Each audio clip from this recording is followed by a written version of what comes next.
Zoti Ilir, po antarësimi i Malit Zi në NATO mendoj që është një ngjarje madhore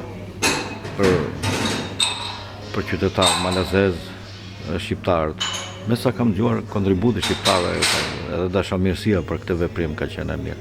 Si qëndron ky problem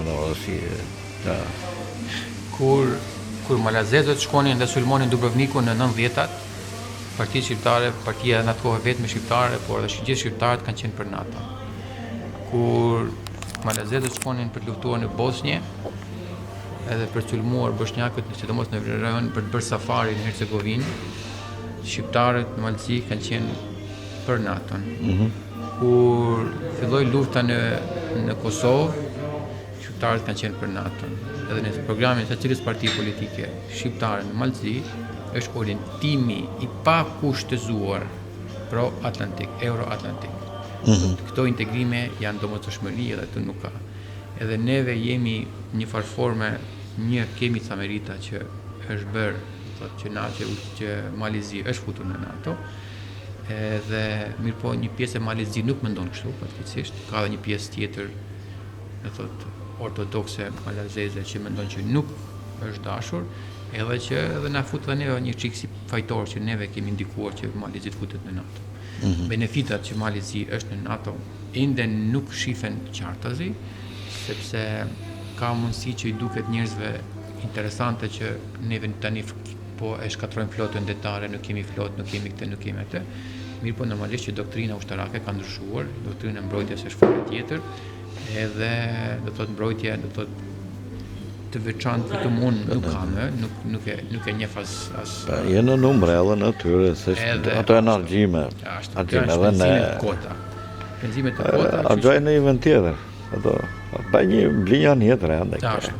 Do t'i shohin më mbrapa ato. Ato parati po e heq nga ushtria, po i futte. Jo se që kishim ne, se vërtet kishim popull. Unë më nostalgjik se që jam unë pra një duka aty, por ama që të rindaj po buka aty, dhe kështin bashkë është destrojeret. Fregata dhe ose tragamina i gjujsa. Sa ashtu, ke para mbaja. Megjithatë, po, domethënë ka dhe një paqartësi domethënë në lidhje me antarësimin NATO nga popullata, ka një paqartësi. Jo te ne shqiptarët, por te malazezët vetë, te shumica, te pjesa ortodokse e Malizi, do thotë ke njerëz që janë pro dhe ke njerëz që janë kundër. Normalisht ato kanë sentimente sepse për shembull NATO-ja kur ka ndodhur lufta në Kosovë, do thotë ka bombarduar disa stabilimente ushtarake edhe në Malzi, që ka qenë pjesë e Jugosllavisë në atë kohë, e para, e dyta, normalisht që kemi pasur punonjës të shumtë, do thotë, të ushtrisë në atë kohë jugoslave, që janë sot në Malzi, edhe normalisht ata, do thotë, kanë luftuar kundër kësaj, kështu që, do thotë, kemi njerëz që kanë mendime të ndryshme, do thotë, sa i përket NATO-s, ama mendimi shqiptar gjithmonë ka qenë i pakontestueshëm dhe i pakushtëzuar. Jemi për NATO-n që është në 90-tat. Po në kabinetin qeveritar, sa shqiptar kemi?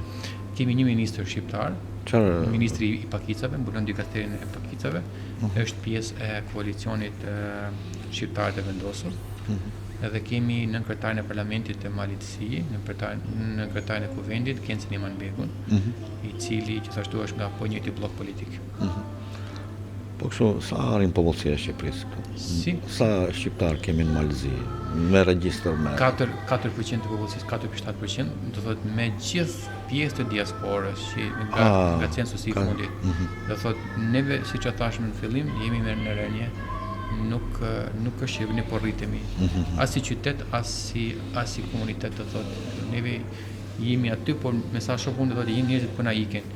Vetëm në që kam ardhur këtu ka një vit e thuajse u bë një vit e 3 muaj, 4 muaj, do thotë unë kam përcjell 11 çuna, do thotë gjithë të shkolluar në shkollë të lartë që janë jashtë, do thotë 12 muaj do të 11 veta. Mbase kjo 11 nuk duket shumë, por përgjithësinë është shumë e madhe. Nëse 11 ekspertë, do thotë 11 njerëz të shkolluar, për shembull, 3 nga ata janë inxhinier kompjuterik, 2 mjekë etj, do thotë kjo është shumë. Do të përpiqemi ne që të rikthehen ato. Ne këtë po presim që Shqipëria të hedhë shikimin të hedhë seriozisht. Do të përpiqemi ne edhe për aty në Shqipëri. Po, këto të diasporës, sidomos këto në shqiptarët e Amerikës, kanë ndihmuar gjë këtu? Shqiptarët e Amerikës kanë luajtur një rol jashtëzakonisht pasi që e mësuan leksionin se çfarë ndodhi në Ulqin me pushtetin e Ulqinit, se si e dorëzuam Ulqinin duke pasur shumicën. Diaspora shqiptare në Maltezi të thotë ka luajtur një rol jashtëzakonisht pozitiv në zgjedhjet në TUS. Në rolin e, do thotë, kur u bën zgjedhjet e para të lira në komunën e Tusit. Kjo ka qenë një rol shumë pozitiv. Neve tani kemi disa detyra që duhet t'ja parashtrojmë vetes. Diaspora atje nuk është se ka ikur për kokrën e qefit nga këto troje. Shumica atyre kanë ikur me 1 ose 2 valixhe. Edhe atje, do thotë, janë bërë të suksesshëm. Tu nuk kanë mundur që për qenë suksesshëm, sepse ka qenë tu është një kulturë më shumë mos e bëj, mundesh, kurse në Amerikë për shembull është një filozofi tjetër, mundesh, jepi. Kështu që edhe ata kanë arritur, do thotë, dhe janë konsoliduar. Neve kemi tani një obligim për fëmijët tanë edhe për fëmijët e tyre, që t'ja mundsojmë atyre të investojnë në Ulqin. Të thotë edhe në Maltezi. Çka do të thotë kjo? Normalisht sepse neve kur flasim për investimet e huaja, është një gabim i madh që ne flasim dhe promovojmë për investimet e huaja. Neve do të flasim për investimet tona. Investimet e huaja, ai huaj nuk të don ty. Ai huaj don profitin, ai duan për të ardhur këtu, për shfrytzuar rrogat e ulta edhe mirimin tënd për të bërë ca lek. Ai nuk vjen për të bërë investim, për të na rregulluar neve.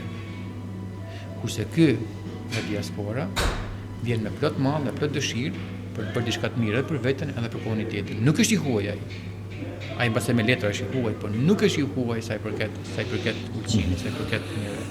Që neve do thotë presim jo për të bërë investime mega të mëdha, se investimet mega të mëdha zakonisht kanë impakt edhe edhe nga aspekti i ndotjes e tjerë janë nuk kanë një balans ekonomik thotë të rregullt, mund të dështojnë shumë lehtë, por do thotë në këtë planin do thotë e hoteleve të vogla, butik të bukura, në planin e plotësimit të do thotë të investimit për të bërë linja detare ose marina të vogla etj ose investimet të tjera pafund manufaktura për biznes. Ka pasur raste që kanë investuar shqiptarë kështu nga diaspora këtu? Ka pasur raste që kanë blerë hotelin Mediteran edhe neve pastaj me kemi vënë barriera, planifikimi, jo guxon të restaurosh, jo nuk guxon të restaurosh, jo guxon, edhe ky është një... Ja keni vojur si pushtet lokal apo? Jo, i kanë vërë si... pothuajse është përzirë një çik edhe pushteti lokal, por më shumë se qeveria. Ka vërtet. Edhe kurse neve pastaj i kemi marrë gjobat, sepse ata na kanë çuar në gjyq edhe kuptohet që ne kemi humbur ato procese gjyqësore.